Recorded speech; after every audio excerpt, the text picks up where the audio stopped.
now that you got this deal and you're working harder on music, did you ever have a regular job? No, I didn't get a regular job until my second child. My first job was at Ruthless Records at my father's company with my stepmother. So that was after I had 2 record deals. So I was about 25, 26 years old. Oh, okay. What was that like? You worked at Ruthless. Yeah, it was beautiful, bro. I thought at that time, I'm like, you know, I was a young Jay-Z and coming up. I did a little rapping. I did some touring. I went out of town, went out the country. You feel what I'm saying? Was in a lot of different articles. I played some songs on movies. Put a single out that 50 Cent enjoyed and loved. You feel what I'm saying? Was with Jermaine Dupri, was with Barry Hangerson, and then went to work with my stepmother and was like, hey, it was kind of, you know, like kind of question I told you earlier. It kind of was like turned off, you know, music. You feel what I'm saying? I was like, let me go to a zone where I feel like I'm, you know, doing something I really want to do more. You know, I'm having children, and you know, from that point on, I learned the business. I learned every DJ. I learned how to, you know what I'm saying, just do databases and archiving individuals' catalogs. I was learning about catalogs. I was learning about royalties. I was learning about a lot of things I didn't learn about before I got into the music business, and which is like something that I was like, wow, cool. You know what I mean? Whoa, there's a lot of stuff we don't know about. You know, there's a lot of stuff. These people make a lot of money off of us as artists. You know what I mean? So I'm just learning it and just getting sharp with it. And then once I got to that point, I was like, all right, cool. And then got all the feathers off of me, all the individuals around that I, you know, were just attached to me for my deal. And I was like, I want to do this again. You know what I mean? Now I want to do it the right way. Like I'm better. You know what I mean? And from that point on, I got with DJ Yella and I toured the world. You know what I mean? With him, and continuously toured the world. Had my first son named Eric Wright III, and from that point on, I got in a little bit of trouble before the movie came out, and the movie kind of just gave like another lifeline push to the legacy. And when I say I went everywhere, and I say that, you know what I mean, I toured the world twice or 3 times and back. It was for kids that were under the age of 20 years old, you know what I mean? So it was like, it was beautiful, it was a blessing, you know what I mean? So, you know, that was that. But that was my first job, man, and it taught me a lot. You know, I appreciate my stepmother giving me that job. I learned taxes. I learned all kind of stuff I didn't know.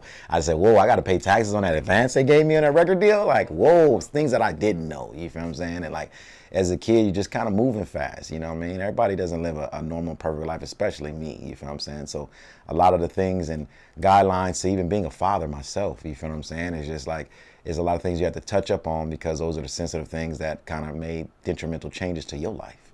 You feel what I mean? So it's still, you know, on ice. Am I doing this the right way? Kind of learning my own way, you feel what I'm saying? Learning how to groove and go on it and do things that, you know, you think that a father, and like I said, my grandmother and grandfather did a lot, but when you have pain, you kind of hold a lot away from them. And, you know, I mean, kind of being a knucklehead and running off doing what you can do. And she did her best. And then, like I said, I got older and I understood that I put her through a lot. How did your grandparents take it when they realized you were kind of involved in the streets and you were kind of going the same path as your dad? Yeah, that was a significant conversation I had with my grandfather, and he told me, my dad's dad before he passed away, that he's like, you made your grandma worried. You know, every day she's wondering like, what did he go to Vegas for? What is he doing? This, that, and the other. And I'm like, I didn't know this. She never called me and told me this. She keeps it real with me about everything.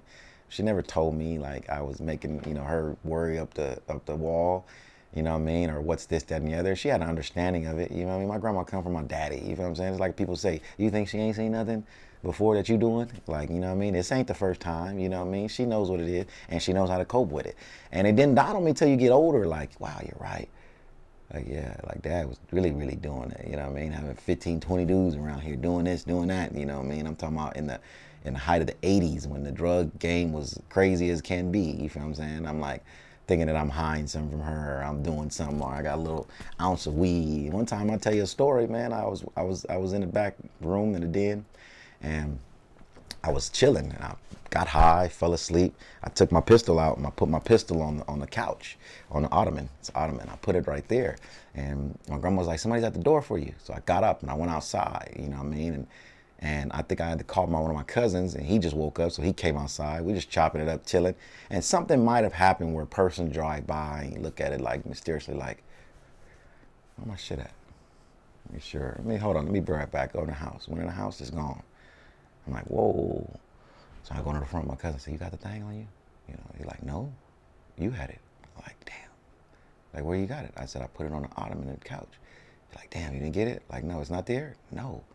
Now, I got little cousins there at the time, you know what I mean? They're little, you feel what I'm saying? So I'm like, fuck. Go, I look under the couch, I'm picking it up, I'm doing everything. I'm saying, fuck. At this time, I gotta ask her. I was like, fuck it, I just might as well ask grandma. I said, Mama, and you know me as a young teenager, I'm thinking I'm keeping a gun away from her and hiding it. Don't let her know I got one, you know what I'm saying? Of course, that's just right mind. You don't want your grandma to know that she ain't got to worry about nothing, but I'm going to keep myself strapped to protect it. So we living in Compton, standing outside, chilling. You know, that's how I was. Person pull up that's not supposed to be in that area. You want to be ready. Man, I got the courage and say, man, I just got to. Forget it, bro. Like, we can't even stand out here like this. I said, Grandma. She's like, yeah. I said, did you see something in the back? She said, go look in the laundry in the dirty clothes hamper. I went in there, bro. My gun was broken down, bro, with the bullet to the side, bro. You know what I'm saying? I was a Ruger, P89 Ruger. Nigga, the clip was out, laid over here, and a bullet was sit here put on the counter, and the gun would sit there jacked off, you know what I'm saying, to clean it out. I said, she said, Eric, you know you can't leave that on the couches out here. You got your little cousins around here. Be careful when you leave stuff like that. I'm like, all right, my bad, Grandma. Went outside, like, nigga, she had it broke down in a dirty clothes hamper. Like, fucked my mind up. Like, you know what I mean? My grandma, old as could be, like, how you know how to do this? You know what I mean? Grandma, you know what I mean? You probably just blah, blah, blah, blah, blah. You know what I'm saying? Like, how did you know? But just me thinking, like, you think this is the first time that she has witnessed anything like this or, you know, seen a situation like this? So it blew my mind, like, damn, you know what I mean? My grandma took my gun apart. You know what I'm saying? But didn't get mad at me, threw me in the other. I'm like, oh, wow. You know, as a first teenager, like, okay, I'm cool, you know what I mean? Or she used to walk in a room and see a girl, somebody's in there, like, why you not open the door? Is there somebody in there? Does her mama know she's here? You know, she didn't trip. She just always wanted to know if the girl's mom knew she was there. She didn't like no girl being at the house if your mama don't know you here. You know, if your mom don't know that, she's real respectful. You feel what I'm saying? You know, old school Southern woman. Like, I ain't got no problem with it, but if her mom and her parents don't know she's here, you know what I mean? She cannot be here, Eric. You know what I mean? I wouldn't want my daughter not telling me where she's at. You feel what I mean? I'm like, But it was always cool. Your mama know you here? Yeah. Yeah, she know, mama. She was cool with it, you know what I mean? Thinking, whew, you know, you think this is the first time she didn't seen a young little teenager come in and fucking some girls or something like that? Like, no, you know, but I was the only one raised by her. Until you get older, you realize, like, the things that I took her through in full circle, you know what I'm saying, with my father. So, you know, that's that. Did they ever share any stories with you about your dad? Plenty. Yeah, plenty of stories, you know what I mean? Times that, you know, he done beat up this guy, stole some speakers, how he was when he was a kid. He used to make money by, my father could do a triple flip off vert. He could stand there. You know really? What I mean? Yeah, you know, cartwheel, roundhouse. You know what I mean? So he used to do that at the football games because his older brother, my uncle, played football. So even on halftime, he'll sit here and tell some of the track stars, I'll race you for money. You know what I mean? He'll put on a show. So it's like my grandfather used to tell me, like, it just always seemed like he was an entertainer. Like, he always wanted to do something where individuals was like looking, or the spotlight was on him. You know what I mean? Didn't play sports, but at halftime, he's racing half the team on the track or the football field for money. You feel what I'm saying? Or I'm not doing a little halftime show and flips. So this is my grandfather. He used to love that, you know, that story. Like, my grandfather loved his son, man. It's nothing, you know what I mean, that my daddy could do wrong with his parents. You feel what I'm saying? Like, you know, that's just how it was. Regardless of, my grandma don't like me to tell you that story, man. We're going to tell that story in the documentary, but it's just some things that they close their eyes to that they know he was doing, bro. And, you know what I mean? It was beautiful, man. But yeah, there's nothing wrong my father can do. So, story after story, you feel what I mean? They definitely had, because, you know, we missed and loved them. Yeah, man. It really sounds like, you know, you guys were close. The family was close.